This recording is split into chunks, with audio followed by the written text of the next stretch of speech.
നമ്മൾ എപ്പോഴും ഒരു സാക്ഷ്യ വിചാരം നടത്തുമല്ലേ. ഉടമ്പടി ധ്യാനത്തിൻ്റെ ഒരു രീതിയാണത്. ഈ ആഴ്ചയിലെ ഏറ്റവും നല്ല സാക്ഷ്യത്തെ വചന വിചാരണ ചെയ്യും. ഈ എല്ലാ ദിവസവും ഭയങ്കരമായ നമുക്ക് ആവേശവും ആശ്വാസവും ആത്മാഭിഷേകവും ഒക്കെ നൽകുന്ന നല്ല നിലവാരമുള്ള ഉടമ്പടി സാക്ഷ്യങ്ങൾ എല്ലാ ദിവസവും ഉണ്ടാവും. അതിൽ ചില സാക്ഷ്യങ്ങളാണ് നമ്മുടെ ആരാധനയ്ക്കായി നമ്മൾ സെലക്ട് ചെയ്യണത്. ഈ ആഴ്ചയിൽ സെലക്ട് ചെയ്യണത് ഒരു വല്യമ്മച്ചി പറഞ്ഞ സാക്ഷ്യ, ഡാർലി റോയി ചേന്നമംഗലത്തുനിന്ന്. ഈ സാക്ഷ്യം പല കാര്യങ്ങൾ കൊണ്ട് ഉടമ്പടി ഫീച്ചേഴ്സ് ഉള്ളതാണ്. ഉടമ്പടി ഫീച്ചർ എന്ന് പറയുന്നത് എന്താണ്? ഉടമ്പടിയുടെ മുഖമുദ്രയുള്ള സാക്ഷ്യം. ഒന്ന്, ഹെവി ഡ്യൂട്ടി ചെയ്യണം, അതാണ് ഉടമ്പടിയുടെ ഒരു മുഖമുദ്ര. അല്ലെങ്കിൽ നമുക്ക് വേറെ എന്തെങ്കിലും പ്രാർത്ഥനാ രീതികൾ, സഭയിൽ എന്തുമാത്രം അനുഗ്രഹം കിട്ടുന്ന പ്രാർത്ഥനകൾ കൊണ്ട് ഇല്ലേ, നമ്മൾ അതുവഴിയല്ലേ ഇങ്ങോട്ട് പോകുന്നത്. അപ്പോൾ ഉടമ്പടിയുടെ സ്പെഷ്യൽ ഐഡൻറ്റിറ്റി എന്ന് പറയുന്നത് ഹെവി ഡ്യൂട്ടിയാണ്. എന്ന് വെച്ച് കഴിഞ്ഞാൽ എടുത്താൽ പൊങ്ങാത്ത കാര്യങ്ങൾ പൊക്കണം, പവർ ലിഫ്റ്റ് പോലെയാണ്. അതാണ് മരിയൻ ഉടമ്പടിയുടെ ഒരു പ്രത്യേകത. രണ്ടാമത്തെ ഉടമ്പടിയുടെ ഫീച്ചർ എന്ന് പറയുന്നത് കവനൻ്റ് ഫീച്ചേഴ്സ്. ഉടമ്പടിയുടെ മുഖമുദ്ര എന്ന് പറയുന്നത് ടൈം ഷോർട്ടനിങ് ചെയ്യണം. എപ്പോഴെങ്കിലും നടക്കുമെന്ന് പറഞ്ഞൊരു കാര്യമില്ല, എപ്പോഴെങ്കിലും നടന്നാൽ പോരാ. ആവശ്യ സമയത്ത് നമുക്ക് അത്യാവശ്യ സമയത്ത് ഉപകരിക്കണം. അതാണ് ടൈം ഷോർട്ടനിങ്. സമയം എന്ന് പറയുന്നത് ഉടമ്പടി പോലെ സമയത്തെ വളരെ സ്വാധീനിക്കുന്ന, സമയത്തെ സ്വാധീനിക്കുക എന്ന് വെച്ച് കഴിഞ്ഞാൽ എപ്പോഴും നമ്മൾ ശ്രദ്ധിക്കാനുള്ള വിഷയം സമയത്തെ സ്വാധീനിക്കുക, സ്ഥലത്തെ സ്വാധീനിക്കുക. ഈ രണ്ട് സ്വാധീനങ്ങളിലൂടെയാണ് നമ്മൾക്ക് മുമ്പോട്ട് പോകാൻ പറ്റണത്. എപ്പോഴും സമയത്തെ സ്വാധീനിക്കാലും, അപ്പോൾ ഒരു വിഷയം എന്തായിക്കോട്ടെ അതിന് രണ്ട് പ്രധാനപ്പെട്ട തട്ടകങ്ങളുണ്ട്. ഒന്ന് ടൈം ആൻഡ് സ്പേസാണ്. ആദ്യം സമയത്തെ സ്വാധീനിക്കണം, പിന്നെ സ്ഥലത്തെ സ്വാധീനിക്കണം. ഇത് രണ്ടും സ്വാധീനിക്കുമ്പോഴാണ് ഷോർട്ടണിങ് സംഭവിക്കണത്, സ്പീഡ് സംഭവിക്കണത്. അതിന് ബൈബിളിൽ നമുക്ക് ഇന്ന് വരെ കവനൻ്റ് അല്ലാതെ വേറെ ഒരു ഫോർമുല ഇല്ല. കവനൻ്റ് ഒരു ഫോർമുലയാണ്, ഒരു സൂത്രവാക്യം. സൂത്രവാക്യം എന്ന് വെച്ചാൽ നമുക്ക് ടെക്നിക്ക് എന്ന് പറയത്തില്ലേ, ടെക്നിക്ക്, സൂത്രം എന്നൊക്കെ പറഞ്ഞ വാക്ക് നിങ്ങൾ ഓർക്കേണ്ട ഉപായം പോലെയുള്ള എന്തോ സൂത്രപ്പണി എന്നല്ല, ടെക്നിക്കാണ്, ടെക്നോളജി എന്നോ സാങ്കേതിക വിദ്യ. ഒരു ബൈബിൾ സാങ്കേതിക വിദ്യയാണ് ശരിക്കും പറഞ്ഞാൽ ഉടമ്പടി എന്ന് പറയുന്നത്. അത് ഫോർമുലയിൽ വർക്ക് ചെയ്യണതാണ്. ഒരു പ്രത്യേക ഇക്വേഷൻ, സമവാക്യത്തിലാണ് ഇത് വർക്ക് ചെയ്യണത്. അത് ഞാൻ നിങ്ങളോട് പതുക്കെ പറയാം. അപ്പം ആ സമവാക്യം ഉപയോഗിക്കുമ്പോഴാണ്, അല്ലെങ്കിൽ ആ ഫോർമുല ഉപയോഗിക്കുമ്പോഴാണ് ടൈം ഷോർട്ടനിങ് സംഭവിക്കുന്നത്. അതുകൊണ്ടാണ് ഇത് ടെക്നിക്കൽ ബേസ് ചെയ്ത് മനസ്സിലാക്കണം. ഒരു ഭക്തകൃത്യം, ഭക്താനുഷ്ഠാനം ആയിട്ട് ഇതിനെ റെഡ്യൂസ് ചെയ്യരുത്. മേ ബി ദൈവത്തോട് ഇടപെടുന്ന എല്ലാ വിഷയങ്ങളും നമുക്ക് ഭക്തി ഉണ്ടാവും, ഭക്തി ഇല്ലാതെ എങ്ങനെ നിൽക്കാൻ പറ്റും? പക്ഷേ ഭക്തി മാത്രമല്ല ഇതിന് പിന്നിലുള്ളത്. ഭക്തിയുടെ ഒരു വൈകാരിക അംശമല്ല, മറിച്ച് ആധ്യാത്മിക സാങ്കേതിക വിദ്യയുടെ ഒരു വിചാര അംശം ഉടമ്പടിയിലുണ്ട്. അതുകൊണ്ടാണ് ഒരു മിനിമം വിദ്യാഭ്യാസ യോഗ്യതയെങ്കിലും ഇല്ലെങ്കിൽ ഉടമ്പടിയുടെ ഉള്ളിലോട്ട് പോകാൻ പറ്റത്തില്ല. പുറമേയൊക്കെ നമുക്ക് കറങ്ങി നിൽക്കാവുന്നല്ലാതെ ഉടമ്പടിയുടെ ഉള്ളിലേക്ക് പോകാൻ പറ്റുകയില്ല. തന്ത്രപരമായിട്ടുള്ള സമീപനങ്ങൾ സുവിശേഷ വിഹിതമായിട്ട് ഒരു വിശ്വാസിക്ക് അറിയണം. അതുകൊണ്ടാണ് ഉടമ്പടിയിലേക്ക് സാക്ഷരത വരുന്നത്. 200 സാക്ഷരതാ ക്ലാസ്സായില്ലേ ഉടമ്പടി സാക്ഷരത, എല്ലാ ദിവസവും ഉണ്ടാവും.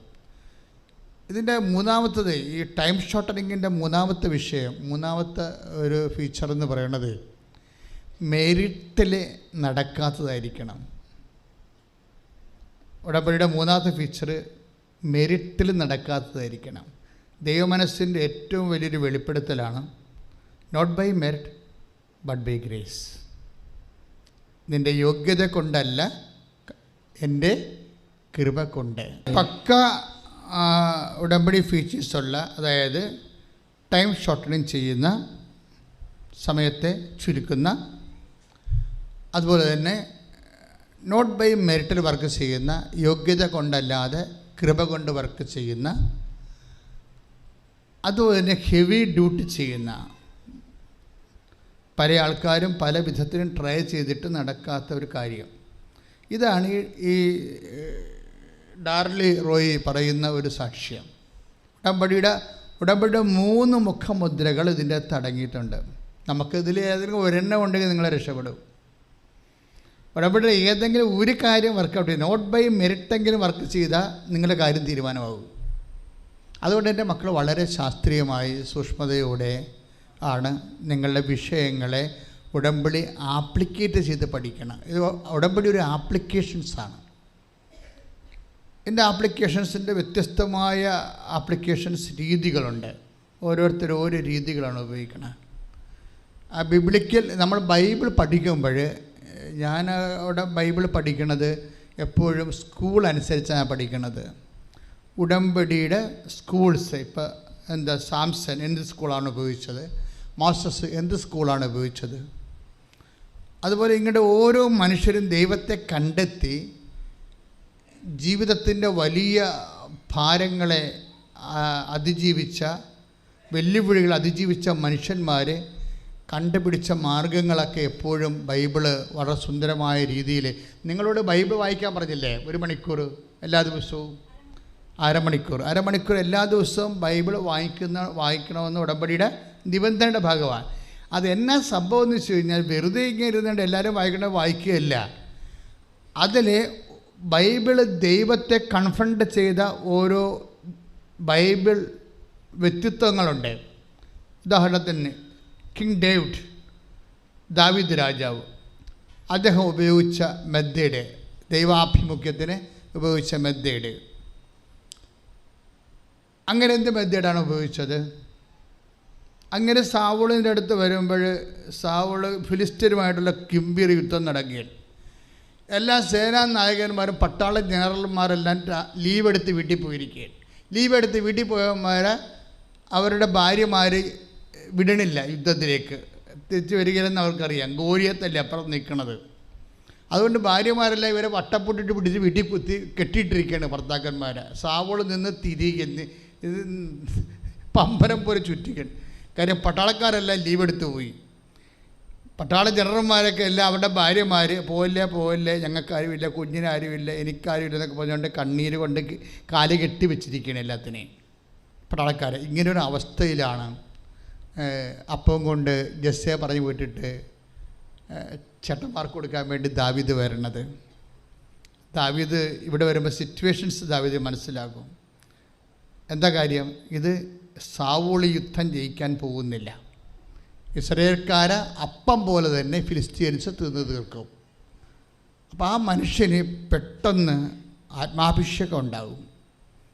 ഒരു ഹെവി ഡ്യൂട്ടി ചെയ്യാൻ വേണ്ടി ദൈവം അവനെ ഒരുക്കുകയാണ്. ഇതാണ് ഹെവി ഡ്യൂട്ടി എന്ന് പറയുന്നത്. ഗോലിയത്താണ് ഹെവി ഡ്യൂട്ടി. ഈ ഹെവി ഡ്യൂട്ടി ചെയ്യാൻ വേണ്ടി ദൈവം ഇവനെ ഒരുക്കുകയാണ്. നിങ്ങൾ ഓർക്കണം, ഈ ദൈവം തന്നെയാണ് ഉടമ്പടിയുടെ ദൈവം.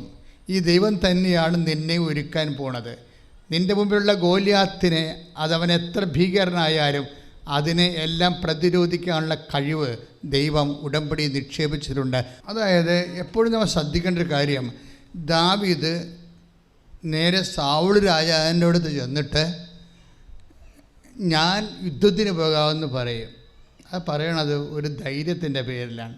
അതൊക്കെ തന്നെ കാര്യം, അതൊക്കെ മുമ്പ് തന്നെ ഇവന് അഭിഷേകം വാങ്ങിച്ചിട്ടുണ്ട്. ഉടമ്പടി എപ്പോഴും നമ്മൾ ശ്രദ്ധിക്കുക. ഉടമ്പടി നിങ്ങൾ ആത്മാവിൽ ഒരു അഭിഷേകം കിട്ടാനുള്ള എല്ലാ സാധ്യതയും ഉള്ളത് ഉടമ്പടിയിലാണ്. അതുകൊണ്ടാണ് ഇതിനകത്ത് അഭിഷേക തൈലം ഉപയോഗിക്കാൻ കാര്യം. ചിലരൊക്കെ സാക്ഷ്യം പറയുമ്പോൾ വെളിച്ചെണ്ണ എന്നൊക്കെ പറയത്തില്ലേ, വെളിച്ചെണ്ണ അല്ല, ശുദ്ധമായ ഒലിവെണ്ണയാണ് നിങ്ങൾക്ക് ഉടമ്പടി തൈലമായിട്ട് തരണത്. 12 പ്രാവശ്യം പ്രത്യേക പ്രാർത്ഥന ചൊല്ലി തരും. അത് അഭിഷേകം ചെയ്താണ് ഉടമ്പടി പ്രാർത്ഥന നടത്തണം നമ്മൾ, ഇല്ലേ? ഉടമ്പടി പ്രത്യക്ഷീകരണ പ്രാർത്ഥനയ്ക്ക് മുമ്പ് ഉടമ്പടി തൈലം എടുത്തിട്ട് നെറ്റിയിൽ നിങ്ങളുടെ അഭിഷേകം പുതുക്കും. ആ ബന്ധം പുതുക്കുകയാണ് നമ്മൾ. അതിലൂടെ യു ആർ ഗെറ്റിംഗ് എംപവേർഡ്. നിങ്ങൾ അതിലൂടെ ശക്തി ധരിക്കുകയാണ്. ആ ഒരു ബോധമുണ്ട്. ഇതൊരു അനുഷ്ഠാനമല്ല, അതിലൂടെ നിങ്ങൾ ശക്തി ധരിക്കുകയാണ്. എന്താ കാര്യം വെച്ച് കഴിഞ്ഞാൽ അഭിഷേകത്തിൻ്റെ ഒരു ആശംസയുണ്ട്. അഭിഷേകം ചെയ്യുമ്പോൾ ദൈവം ഒരു ആശംസ കൊടുക്കും. എന്താ കൊടുക്കുന്നത്? ശക്തനും ധീരനുമായിരിക്കുക. Praise the lord. അത് ഒരു ഒപ്പോണൻറ്റിനെ മുമ്പിൽ കണ്ടുകൊണ്ടാണ് ദൈവം എപ്പോഴും ഉടമ്പടി ചെയ്യിക്കുന്നത്. ഒരു ഒപ്പോണൻറ്റ് ചിലപ്പോൾ നിങ്ങളുടെ പഠനമായിരിക്കാം, ചിലപ്പോൾ നിങ്ങളുടെ തോറ്റുപോകുന്ന അവസ്ഥകളായിരിക്കാം, ചിലപ്പോൾ നിങ്ങളുടെ ഭാഗോടമ്പടി നടക്കാത്ത സ്ഥലമായിരിക്കാം, അല്ലെങ്കിൽ നിങ്ങളുടെ എതിർക്കുന്ന അയൽവാസിയായിരിക്കാം, അല്ലെങ്കിൽ നിങ്ങളുടെ ഓഫീസിൽ തന്നെ നിങ്ങളുടെ ചതിപ്രയോഗം നിങ്ങൾക്കെതിരെ നടത്തുന്ന വ്യക്തിയാകാം. എനിവേ ഒരു ഒപ്പോണൻറ്റിനെ, എതിരാളിയെ മുന്നിൽ കണ്ടുകൊണ്ടാണ് ദൈവം എപ്പോഴും അഭിഷേകം ചെയ്യണത്. എന്നിട്ട് ദൈവം പറയുന്ന ഒരു ആശംസയുണ്ട്. എന്താണ് വായിച്ചുള്ളത്? ജോഷുവ 1:9 ശക്തനും ധീരനുമായിരിക്കണമെന്നും ഭയപ്പെടുകയോ പരിഭ്രമിക്കുകയോ ചെയ്യരുതെന്നും നിന്നോട് ഞാൻ കൽപ്പിച്ചിട്ടില്ലയോ? നിന്റെ ദൈവമായ കർത്താവ് നീ പോകുന്നിടത്തെല്ലാം നിന്നോട് കൂടെ ഉണ്ടായിരിക്കും. Price the Lord. അതായത് ഈ ഉടമ്പടി അഭിഷേകത്തിലൂടെ നമ്മൾ അനുസ്മരിക്കണം എന്താണെന്നറിയാവോ? ഈ ശക്തനും ധീരനുമായിരിക്കുക എന്ന് പറഞ്ഞു കഴിഞ്ഞാൽ അത് സൈക്കോളജിക്കാർ പറയുന്ന പോലെ ഒരു സജഷൻ ടെക്നിക്ക് അല്ലത്. ഓർക്കണം. അതായത് ഇത് വിശ്വാസവും മനഃശാസ്ത്രവും തമ്മിൽ ഭയങ്കര വ്യത്യാസമുണ്ട്. മനഃശാസ്ത്രം ഇല്ലാത്തത് ഉണ്ടെന്ന് മനുഷ്യനെ ധരിപ്പിക്കാൻ വേണ്ടി ഹിപ്നോട്ടിസമോ സജഷൻ മെത്തഡോ ഉപയോഗിക്കും. പക്ഷേ വിശ്വാസിയെ സംബന്ധിച്ചിടത്തോളം അവൻ്റെ ധൈര്യത്തിൻ്റെ അടിസ്ഥാനം എന്താണ്? സജഷനല്ല, പിന്നെന്താണ്? ദൈവത്തിൻ്റെ സാന്നിധ്യമാണ്. ദൈവത്തിൻ്റെ സാന്നിധ്യം. ശക്തനും ധീരനുമായിരിക്കുക എന്ന് ആശംസിക്കുമ്പോൾ ഓർക്കുക, ആ ശക്തനും ധീരനുമായിരിക്കേണ്ടത് എന്താണ്? The Lord is with me. ദൈവം എന്നെ അഭിഷേകം ചെയ്ത ദൈവം അഭിഷേകം ചെയ്തിട്ട് അവൻ ഇരിക്കുന്നിടത്ത് ഇരിക്കുകയല്ല, ഈസ് കമ്മിങ് വിത്ത് മീ. ഉടമ്പടി പ്രകാരം കൂടെയുള്ള ദൈവമാണ് നമുക്ക് വിജയം നൽകുന്നത്. മനസ്സിലായില്ലേ? വിജയം എന്ന് പറഞ്ഞാൽ എല്ലാ മണ്ഡലങ്ങളിലുമാണേ, അല്ലാതെ പരീക്ഷയ്ക്ക് മാത്രമല്ല. നമ്മൾ അഭിമുഖീകരിക്കുന്ന എല്ലാ വെല്ലുവിളികളിലും നമുക്ക് വിജയം നൽകണത് ഉടമ്പടി പ്രകാരം കൂടെയുള്ള ദൈവമാണ്. അതുകൊണ്ടാണ് നിങ്ങളെ ദൈവത്തെ കൂടെ നിർത്തണമെന്ന് പറയാൻ കാര്യം. മനസ്സിലായില്ലേ? ചിലർ ഉടമ്പടി എടുത്തിട്ട് ഇവിടെ അതെന്താ ഒരു കർമ്മം പോലെ ഇവിടെ നിർവഹിച്ചിട്ട് നിങ്ങൾ പഴയ ആൾക്കാരായിട്ട് പോകും. അങ്ങനെ പോകാൻ പറ്റത്തില്ല. ഉടമ്പടി എടുക്കുമ്പോൾ അതിൻ്റെ പാക്കേജിൻ്റെ ഭാഗമാണ് ദൈവം കൂടെ വരിക. വിജയം കിട്ടണമെന്നുണ്ടെങ്കിൽ കൂടെ വരിക തന്നെ വേണം ദൈവം. ഈ ദൈവം കൂടെ ഉണ്ട് എന്നുള്ള അഭിഷേക ഓർമ്മയാണ് ഓരോ സമയവും നമ്മൾ പ്രത്യക്ഷിക്കണ പ്രാർത്ഥന ചെല്ലുമ്പോൾ ഉടമ്പടി തൈലമെടുത്ത് നെറ്റിയിൽ കുരിശ് വരയ്ക്കുന്നത്. My God to whom I have covenanted. ഞാൻ ഉടമ്പടി ചെയ്ത ദൈവം എൻ്റെ കൂടെയുണ്ട്. ആ കൂടെയുള്ള ദൈവം എനിക്ക് വിജയം നൽകും. നമ്മൾ സാമുവേലിൻ്റെ 1 സാമുവേൽ 18:14 ശ്രദ്ധിക്കട്ടെ.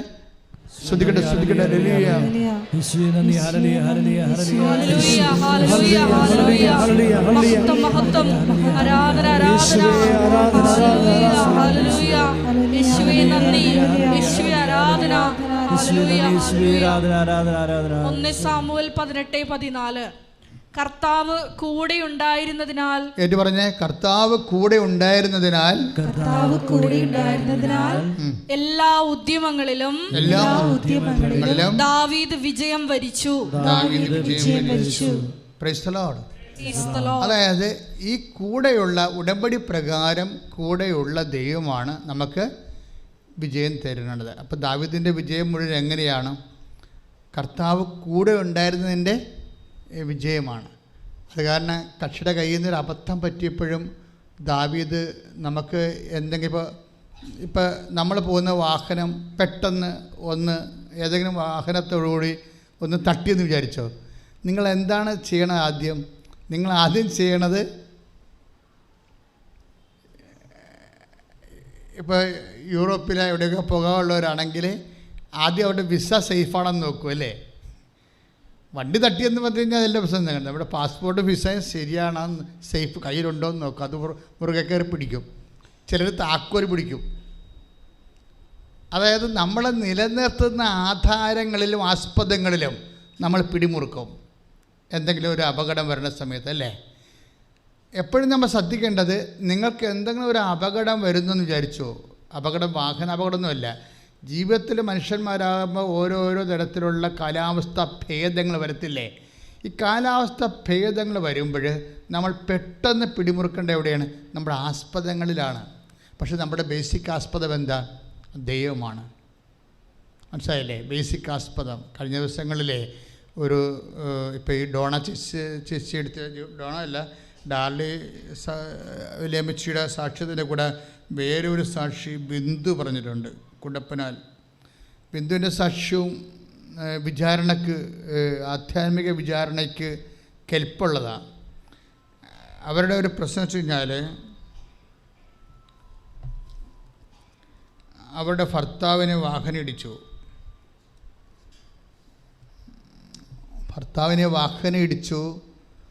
കുറേ നട്ടലുകൾ ഒടിഞ്ഞുപോയി.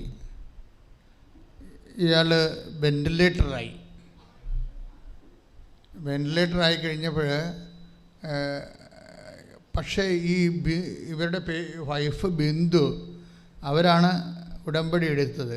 അവരെന്നാ ചെയ്തെന്ന് വെച്ച് കഴിഞ്ഞാൽ, ഈ ഉടമ്പടി കാശ്രൂപം കൊണ്ടും തൈലം കൊണ്ട് ഓടി ഹോസ്പിറ്റലിൽ ചെന്നിട്ട് ഇങ്ങനെ രക്തത്തിൽ പിടഞ്ഞ് കിടക്കുന്ന ഒരു മനുഷ്യന് ആദ്യം ഉടമ്പടി തൈലം വായിലൊഴിച്ച് കൊടുക്കും, കാശ്രൂപം കയ്യിൽ കൊടുക്കും.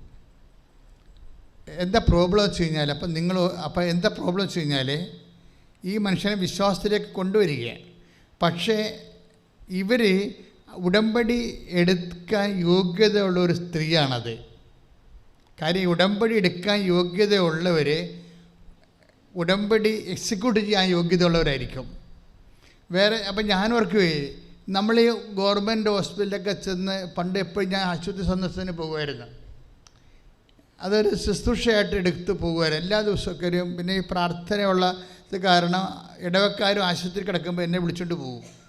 അപ്പോൾ അവിടെയൊക്കെ ചെല്ലുമ്പോൾ ചില സമയത്തൊക്കെ ചില ഭർത്താക്കന്മാരൊക്കെ എന്തെങ്കിലും തരത്തിലുള്ള ഈ പൾസ് കുറയുകയോ അല്ലെങ്കിൽ ബോധം പോവുകയൊക്കെ ചെയ്യുമ്പോൾ അവിടെയുള്ള ഭാര്യമാരൊക്കെ വലിയ സ്വരത്തിൽ കാറി കർത്താവേ മാതാവേ എന്നൊക്കെ പറഞ്ഞുകൊണ്ട് ആശുപത്രി കിടന്ന് കാറ് നിലത്ത് വീണ് അവർക്ക് ചാകാനൊക്കെ പോണ പോലെയൊക്കെ. ഇപ്പോൾ ആര് ചാകുമെന്ന് നമുക്ക് കൺഫ്യൂഷനായി പോകും. ചില സത്യമായ ചില ചേട്ടത്തിമാരെ കല്യാണം കഴിക്കാൻ യോഗ്യതയില്ലാത്തവർ ഒത്തിരി പേര് കല്യാണം കഴിച്ചിട്ടുണ്ട്. എന്താ പ്രശ്നം വെച്ച് കഴിഞ്ഞാൽ, ഒരു വിഷയം ഉണ്ടാകുമ്പോൾ ജീവിത പങ്കാളിയെ വിശ്വാസം കൊണ്ട് സപ്പോർട്ട് ചെയ്യാൻ പറ്റുന്നതാണ് ഏറ്റവും വലിയ പുരുഷധനമോ ഏറ്റവും വലിയ സ്ത്രീധനമോ. ഏറ്റവും വലിയ പുരുഷധനമെന്ന് പറയണതും ഏറ്റവും വലിയ സ്ത്രീധനമെന്നും പറയണതും ഒരു ക്രൈസിസിൻ്റെ മുമ്പിൽ ദൈവത്തെ പിടിച്ചെടുക്കാൻ കഴിവാണ് കരുത്തെന്ന് പറയണത്. അപ്പോൾ ഈ മനുഷ്യൻ പറയണതേ, എനിക്ക് ഓർമ്മയുണ്ട് എൻ്റെ ബന്ധുക്കളും ഡോക്ടേഴ്സൊക്കെ ഈ ആശുപത്രി വരണതും ഓരോരോ കാര്യങ്ങൾ ചെയ്യുന്നതും. പക്ഷേ ഈ അസ്ഥികളെല്ലാം എൻ്റെ നെഞ്ചത്തിൻ്റെ ഉള്ളിൽ കിടന്ന് ഓടണ പോലെ എനിക്ക് തോന്നണുണ്ട്. അത്രയും ഞാൻ പെട്ടുപോയെന്ന് പറയും. അപ്പോഴീ വൈഫിൻ്റെ സ്വരം ഈ മനുഷ്യൻ കേൾക്കും. പക്ഷേ നമ്മളിവിടുന്ന് പോകും, മാതാവ് നമ്മളെ സുഖപ്പെടുത്തി കൊണ്ടുപോകും. എന്താ പറയുക, ഇതാണ് എൻ്റെ ധൈര്യം എന്ന് പറയും. ഇതാണ് എൻ്റെ ധൈര്യം. അതുപോലെ ഉടമ്പടി എടുക്കുമ്പോൾ ആ ഉടമ്പടി എടുക്കുന്ന വ്യക്തിയിൽ ശരിക്കും പറഞ്ഞ് എക്സിക്യൂട്ട് ചെയ്യാൻ കഴിവുള്ളവരാണെങ്കിൽ അതിനെക്കുറിച്ചൊരു അവയർനെസ്, ഉടമ്പടി എപ്പോഴും ഒരു അവയർനെസ്സിൻ്റെ പ്രാർത്ഥനയാണ്. എന്നുവെച്ചാൽ അവബോധം ഉണ്ടാകണം. അവബോധം, ഞാൻ ഉടമ്പടി എടുത്ത ആളാണ്, ദൈവം എൻ്റെ കൂടെ വരുന്നുണ്ട്, അമ്മ മാതാവിൻ്റെ സഞ്ചാര സാന്നിധ്യത്തിന് ഞാൻ അവകാശിയാണ്. അതുകൊണ്ട് തന്നെ ഞാൻ അമ്മ എൻ്റെ നിന്ന് വിട്ടുപിരിയാതിരിക്കാൻ വേണ്ടിയുള്ള രീതിയിൽ എൻ്റെ സ്വഭാവത്തെ ഞാൻ പുനഃക്രമീകരിക്കും. അങ്ങനെയുള്ള ബോധം നമുക്കുണ്ടാകണം. അതാണ് അവയർനെസ് എന്ന് പറയുന്നത്. അല്ല ഉടമ്പടി എടുത്തിട്ട് പിന്നെയും വീട്ടിൽ പോയി വായി തോന്നുന്ന പഴയ വ്യക്തികളെ പോലെ തന്നെ എടുത്ത് ചാട്ടവും മുൻകോവും കലഹവും ഭിന്നതയും പിടിച്ചു പറയും കള്ളത്തരവും ഏഷണിയും പരദൂഷണമൊക്കെ ഇട്ട് ചുമ്മാ നടക്കുന്ന ആൾക്കാരില്ല. അവർ ശരിക്കും എനിക്ക് പറഞ്ഞത് ഉടമ്പടി എടുക്കാതിരിക്കുന്നതാണ് നല്ലത്. എന്താ കാര്യം വെച്ച് കഴിഞ്ഞാൽ ഉടമ്പടിയിലൂടെ നമുക്ക് നൽകുന്നത് ദൈവസാന്നിധ്യം വിട്ടുപോകാതിരിക്കാൻ. ദാവീദ് വലിയ അബദ്ധങ്ങൾ ചെയ്തില്ലേ ഒരു മനുഷ്യന്. കാര്യം ദാവീദിൻ്റെ വൈഫ് സാവൂളിൻ്റെ മകളായിരുന്നു. അപ്പോൾ ജെസ്സയുടെ കുടുംബത്തേക്കാൾ കുറച്ചുകൂടി രാജകീയ കുടുംബമാണ് ഈ സാവൂളിൻ്റെ കുടുംബം. അപ്പോൾ അപ്പൻ്റെ രാജകീയമായ ജീവിതവും ഭരണ നൈപുണ്യവും ഈ സ്ത്രീ ജനത്തിൻ്റെ ആദരവൊക്കെ കിട്ടിയാണ് ഇവളുടെ ബാല്യകാലം തൊട്ട് ഇവർ വളരണത്. പക്ഷെ ദാവീദിനെ സംബന്ധിച്ചിടത്തോളം ഇവർക്ക് ഭർത്താവായി കിട്ടിയ ആൾ, പക്ഷേ അയാൾക്ക് വലിയ പഠിപ്പൊന്നുമില്ല, അയാൾ ഇടയനായിരുന്നു. അത് കാരണം ഇവക്ക് ബേസിക്കായിട്ട് ഇവനോട് പുച്ഛമായിരുന്നു. എനിക്ക് എപ്പോഴും തോന്നിയിട്ടുള്ളത് ദാവീദിൻ്റെ വൈഫിന് ഉണ്ടായ ഏറ്റവും വലിയ പരാജയം എന്ന് പറയുന്നത് ദാവീദിലുള്ള ദൈവാംശം കാണാതെ പോയതാണ്. ദാവീദിലുള്ള കാര്യം, നീ ദാവീദിലുള്ള ദൈവാംശം, നമ്മൾ ഡിഗ്രി നോക്കുന്നു, കുടുംബം നോക്കുന്നു, പാരമ്പര്യം നോക്കുന്നു, പക്ഷെ നോക്കേണ്ട കാര്യം എന്താണ്? ദൈവാംശമാണ്. ആ വ്യക്തിയിൽ ദൈവാംശം കാണണം. ഇപ്പോൾ ഈ ബിന്ദു ആ ടൈപ്പാണ്. ബിന്ദുവിലുള്ളത് എന്താണ്? ദൈവാംശം കൂടുതലാണ്. അതുകൊണ്ട് ഏത് ഒരു യുദ്ധകാല സാഹചര്യമാണെന്ന് പറഞ്ഞാലും ബിന്ദു ഈ ഹസ്ബൻഡിനെ കൊണ്ടുപോകും. കാര്യം അവരതിന് കപ്പാസിറ്റിയുള്ള ലേഡിയാണ്. കാര്യം ഈ 6 ഡോക്ടർമാർ ഇവരോട് പറയും ഓപ്പറേഷൻ വേണം. ഇപ്പോൾ അയാൾ ഒരു എഴുന്നേറ്റ് പൊങ്ങാവുന്ന രീതിയിലാകുമ്പോൾ 6 ഡോക്ടർമാർ മാറി മാറി ഇങ്ങനെ second opinion, third opinion, fourth opinion കാണിക്കുമ്പോൾ പറയും ഈ എല്ലാം നേരെയാക്കിയെടുക്കണമെങ്കിൽ ഓപ്പറേഷൻ വേണമെന്ന് പറയും. അപ്പോഴും ബിന്ദു പറയും ഓപ്പറേഷൻ വേണമെങ്കിൽ വേണം, പക്ഷെ അതിനാദ്യം കൃപാസന അമ്മയെടുത്ത് പോയിട്ട് വരാമെന്ന് പറയും. ഇതാണ് വിഷയത്തിൻ്റെ ലിങ്ക് മാറ്റമെന്ന് പറയുന്നത്. മനസ്സിലായില്ലേ? അതായത് ഈ വരിയെല്ലൊക്കെ ഒടിഞ്ഞിരിക്കുന്ന ഹസ്ബൻഡിനെ വിശ്വാസം കൊണ്ട് ഗൈഡ് ചെയ്യാനുള്ള ഇവരുടെ കഴിവെന്ന് സ്റ്റിയറിംഗ് കപ്പാസിറ്റി എന്ന് പറയുന്നത് ഭയങ്കരമാണ്. അതായത് വിശ്വാസം നമ്മൾ ദൈവത്തിൽ കലർപ്പില്ലാതെ അവതരിപ്പിക്കുന്നതാണ്. ഇത് ഒരു ഇതിൻ്റെ നിലവാരം ഇത്തിരി കൂടിയ നിലവാരമാണ് വിശ്വാസത്തിൻ്റെ. ഈ മനുഷ്യന് നല്ല ദൃഢഗാത്രനായൊരു മനുഷ്യനാണ്. അയാളെയും കൊണ്ടുവന്ന് ഓപ്പറേഷന് മുമ്പ് ഇവിടെ കൊണ്ടുവരും. ഇവിടെ കൊണ്ടുവന്ന് മാതാവിനെ കാണിച്ചിട്ട് ഒരു ചീട്ടെടുത്തിട്ട് എൻ്റെ അടുത്ത് വരും. അപ്പോൾ എൻ്റെ അടുത്ത് വരുമ്പോൾ ഞാൻ ഇയാളുടെ നടുവിനെല്ലാം തടവി 36 കൊല്ലത്തെ പൗരോഹിത്യത്തിൻ്റെ ഒരു യോഗ്യതയുണ്ട്. അത് വല്ലാതെ യോഗ്യതയാണത്. പിന്നെ പരിശുദ്ധ അമ്മ ജീവനോടെ പ്രത്യക്ഷപ്പെട്ടത് കണ്ട ഒരു യോഗ്യതയുണ്ട്. അമ്മയുടെ പ്രത്യക്ഷീകരണത്തിൻ്റെ യോഗ്യത, 36 കൊല്ലത്തെ പരിശുദ്ധ കുർബാന അർപ്പിച്ചതിൻ്റെ യോഗ്യത, ഇതെല്ലാം കർത്താവിൻ്റെ തിരുസന്നിധിയിൽ വെച്ച് ഞാൻ ഈ മനുഷ്യനെ പിൻകഴുത്ത് മുതൽ താഴെ വരെ ഇങ്ങനെ തടവും. അപ്പം ജനങ്ങൾ വിശ്വാസ പ്രമാണം ചെല്ലുമ്പോൾ ഈ ഒറ്റ തടകിലൂടെ ഈ മനുഷ്യൻ പൂർണ്ണമായി സൗഖ്യപ്പെടും. അപ്പം ഞാൻ പറഞ്ഞു നിങ്ങൾക്ക് സാക്ഷ്യം പറയാൻ തിരിച്ചു വരാൻ പറ്റുമെന്ന് പറയും.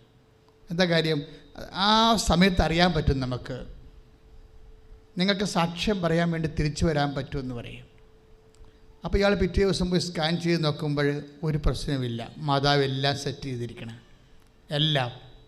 അതായത് എനിക്കെപ്പോഴും പറയാനുള്ളത്, ഒന്നും ഇതിൻ്റെ അച്ചാണിയായിട്ട് പ്രവർത്തിക്കുന്നത് ആരാണ്? ഈ വൈഫാണ്. 6 ഡോക്ടർമാർ പറയുമ്പോൾ ഈ മനുഷ്യൻ പറയുന്നുണ്ട്, ഇത് ഈ അസ്ഥി ഒടിഞ്ഞാക്കി ഇത് എങ്ങനെ വരാനാണ്? പുള്ളി അദ്ദേഹം ബിന്ദുനോട്, ഈ അസ്ഥി ഒടിഞ്ഞാക്കി എങ്ങനെ വരാനാണ്? നമുക്ക് ഡോക്ടർമാർ പറഞ്ഞാൽ കേൾക്കാം. അപ്പോൾ പറയാം, ഡോക്ടർമാർ പറഞ്ഞാൽ നിങ്ങളെ കേട്ടോ, പക്ഷേ നമുക്ക് അമ്മയ്ക്ക് ഇപ്പോൾ കണ്ടിട്ട് വന്നിട്ട് എന്താണെന്ന് ചെയ്യാം. അവരുദ്ദേശിക്കുന്നത് ിനേക്കാൾ മെച്ചമായിട്ടാണ് അമ്മ ആ വിഷയം ചെയ്യണത്. ആ സാക്ഷ്യം കിടക്കുന്നുണ്ട്, നിങ്ങൾ നോക്കണം.